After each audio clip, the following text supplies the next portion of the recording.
के first episode को जानबूझकर फनी की जगह इमोशनल क्यों बनाया गया था? बर्मैन के एंडिंग को क्रिएटर्स ने डोरेमोन के शो में क्यों बताया था? और शिनचैन की इस वाली एंडिंग में कितनी सच्चाई है? तो जैसे कि आपको पता ही होगा कि किसी भी कार्टून या एनिमे का फर्स्ट एंड लास्ट एपिसोड बहुत ज्यादा मैटर करता है, क्योंकि भाई उसमें हमारे बचपन का एक पूरा जो एरा छिपा होता है। तो यार आज उसी नॉस्टैल्जिक एरा को फील करने के लिए आज हम व्हाट द फैक्ट के इस वीडियो में जैसे कार्टून एंड एनिमे के first as well as last episode को जानने वाले हैं। फिर चलो इस वीडियो को हम अपने प्यारे फ्यूचर बाबा यानी सिम्पसन्स से स्टार्ट करते हैं। तो यार सिम्पसन्स के फर्स्ट एपिसोड को 17 दिसंबर 1989 को हॉलीवुड टीवी के फॉक्स चैनल पर दिखाया गया था, जिसका नाम था Simpsons roasting on an open fire. इस एपिसोड में हमें सिम्पसन्स के फैमिली से इंट्रोड्यूस करवाया जाता है, जिसमें हमें सबसे पहले बार्ट के बारे में बताया जाता है, जो कि अपने पेरेंट्स की बात ना मानकर अपने हाथों पर एक टैटू बनवा लेता है। और जब वो घर आता है तो उसकी मॉम को ये बात पसंद नहीं आती है और फिर वो अच्छे खासे पैसे लगाकर उस टैटू को हटवा देती है। अब यार इधर क्रिसमस का समय होता है और होमर को पता चलता है कि इस बार उसका बॉस उनको बोनस नहीं देने वाला, जिसकी वजह से होमर को पार्ट टाइम सेंटा बनना पड़ता है। बट भाई अगर आपने कभी सिम्पसन्स देखा होगा तो अब ये तो पता ही होगा कि होमर और चिड़ियाघर वाले गधा प्रसाद में भैया कोई अंतर नहीं है, इसीलिए बेचारा वहाँ भी वो सेंटा के लिए सिलेक्ट नहीं हो पाता।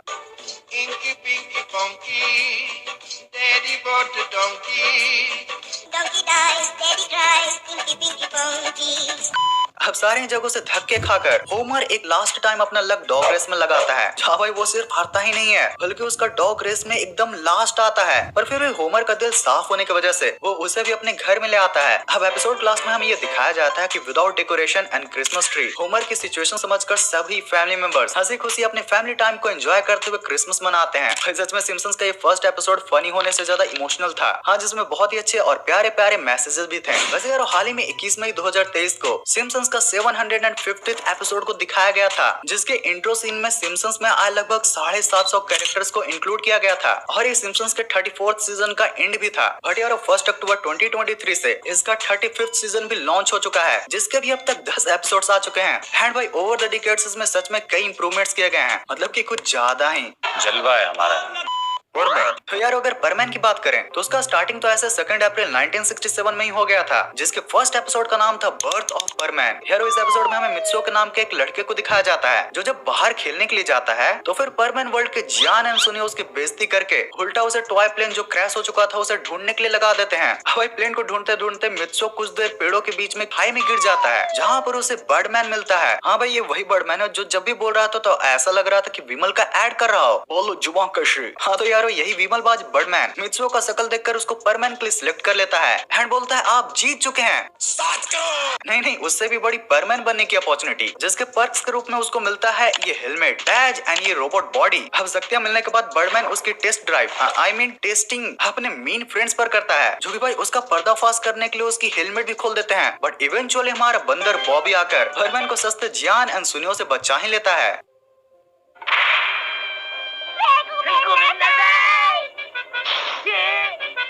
तो यार अब अगर superman minus su is equal to perman के लास्ट एपिसोड के बारे में बात करें, फिर उस एपिसोड में हमें ये दिखाया जाता है कि मित्सु अब एक मैच्योर परमैन बन चुका है, इसलिए बर्डमैन उसका प्रमोशन के तौर पर अब उसे दूसरे प्लेनेट में भेजना चाहता है। यार परमैन ये सुनकर खुश तो हो जाता है, बट उसे जल्दी ही रियलाइज हो जाता है कि अब उसे अपने प्यारे फ्रेंड्स एंड फैमिली को छोड़ना होगा, इसलिए वो अपने बचे हुए समय में अपने फ्रेंड्स एंड फैमिली से लास्ट टाइम मिलता है, जहाँ पर भाई ये सीन और भी ज्यादा हार्ट ब्रेकिंग बन जाता है। अब यार एट लास्टली अगले दिन बहुत ही मुश्किल से उठकर मित्सु बाकी परमैन से भी मिलता है, जहाँ पर सभी उसे कुछ न कुछ गिफ्ट देते हैं। पर मित्सु को सबसे शॉकिंग गिफ्ट तब मिलता है जब यूएफए के पीछे पाको उसको अपना रियल आइडेंटिटी दिखाती है और बताते हैं कि वही मिस सुमेरे है। अब भाई इतने ज्यादा इमोशनल मूवमेंट्स होने के बाद बर्डमैन और परमैन अर्थ को छोड़कर चले जाते हैं। अब यार इतना सुनने के बाद अगर आपको थोड़ा ये हार्ट ब्रेकिंग लग रहा है तो चलो आपको डोरेमोन में परमैन के रिलेटेड कुछ ईस्टर एग्स को भी बता ही देता हूँ, जिससे कि आपको कहीं न कहीं इसके सेटिस्फैक्टरी एंडिंग का अंदाजा हो ही जाएगा। फिर जैसा कि आपको पता ही होगा कि डोरेमोन और परमैन को सेम क्रिएटर्स नहीं बनाया है, इसलिए उनके वर्ल्ड भी सेम ही है, बस टाइमलाइन में थोड़ा सा अंतर है। तो डोरेमोन में हमें एक बार मिस सुमेरो को दिखाया गया था, जो कि नोबिता से कहती है कि वो आज भी अपने बचपन के फ्रेंड का इंतजार कर रही हैं।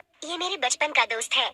अरे ये लड़का, जब हम बहुत छोटे थे तो ये मुझसे बहुत दूर चला गया था, लेकिन मुझे यकीन है कि ये एक दिन जरूर वापस आएगा।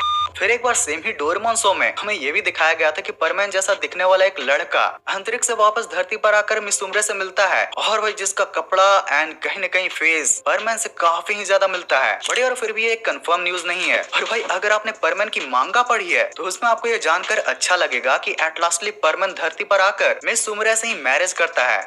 सुकून का नाम सुना है? हाय हाय, इतना सुकून। सिंचन। तो चलो यार फाइनली बात कर लेते हैं उस एनिमे की जो कि सिर्फ बच्चों के बीच में ही नहीं बल्कि बड़ों के बीच में भी काफी बड़ा पॉपुलर है। भाई ऐसे ही थोड़ी गुची जैसे इतने लग्जरी ब्रांड्स भी सिंचन में दिखाए गए कपड़ों को कॉपी करने में लगे हैं। मतलब भाई गुची ने तो यहाँ प्रिंसिपल सर के कोट को सीधा कॉपी पेस्टिंग कर दिया है। भाई मुझे लग रहा है तुम कुछ भूल रहे हो। मैं भूल रहा हूँ? अरे हाँ गाइस, अगर सिंचन के फर्स्ट एपिसोड के बारे में बात करें तो उसका फर्स्ट एवर एपिसोड 13 अप्रैल 1992 को आया था, जिसमें सिंचन अब से भी कहीं ज्यादा क्यूट लगता है। फिर बेसिकली हम इस एपिसोड में ये दिखाया जाता है कि सिंचन जब फर्स्ट टाइम शॉपिंग करने के लिए बाहर जाता है तो वो बेचारा सामान के नामों को भी नोट नहीं कर पाता है। ठीक है। अरे तुम बाएं हाथ से कब से लिखने लगे? अरे मुझे तो इस हाथ से लिखना था। हाँ भाई, सिंचन की इन्हीं शरारतों की वजह से जब वो मार्केट भी जाता है तो मसाई का काम बनाने की जगह और बिगाड़ देता है, जिसकी वजह से एट लास्टली मसाई को ही हैरी के क्लाइंट के लिए शॉपिंग करने के लिए बाहर जाना पड़ता है। एंड भाई मजे की बात तो ये होती है कि उस दिन एट लास्टली हैरी का क्लाइंट आता भी नहीं है। क्या बोलूं मैं इस पे? क्या बोलूं क्या मैं इस पे? मैं कुछ बोल ही नहीं सकता। ओके तो यार अब अगर सिंचन की लास्ट एपिसोड के बारे में बात किया जाए तो भाई आपने इधर उधर या फिर कहीं से भी सिंचन की वो रियल डेथ स्टोरी के बारे में तो जान ही लिया होगा, बट भाई सिर्फ ये एक झूठी थ्योरी ही है जिसका कि प्रूफ आपको कई बार सिंचन की मूवीज में भी मिलता रहता है। जैसे कि सिंचन की 2013 की मूवी विलन एंड दुल्हन में हमें सिंचन एंड हिमावरी दोनों के फ्यूचर को अच्छे से दिखाया गया है। हाँ जानता हूँ उसमें सिंचन का फेस नहीं दिखाया गया था, बट भाई फिर भी कम से कम ये तो बता दिया गया था सिंचन एंड हिमावरी बच्चे से बड़े हो जाते हैं। तो यार अब इतने इन्फॉर्मेशन के बाद कुछ मीम्स तो बनते हैं ना। सुनियो के साथ गलत हुआ। हेलो सर, क्या आप हमें ये बताएंगे कि आपने ऐसे टेढ़े मुंह वाला लड़का कहीं देखा है क्या? क्या इतना बुरा?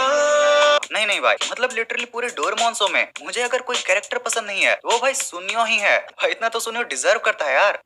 Teacher versus student gone wrong. हाँ तुम इस बर्ड का नाम बताओ।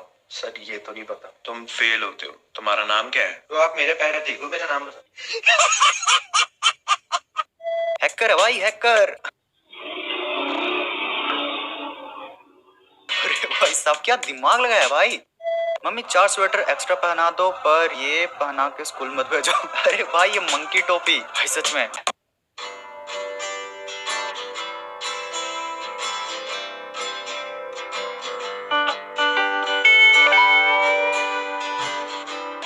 Hey guys, let's not argue. हमको भी कोई भैंस नहीं करनी।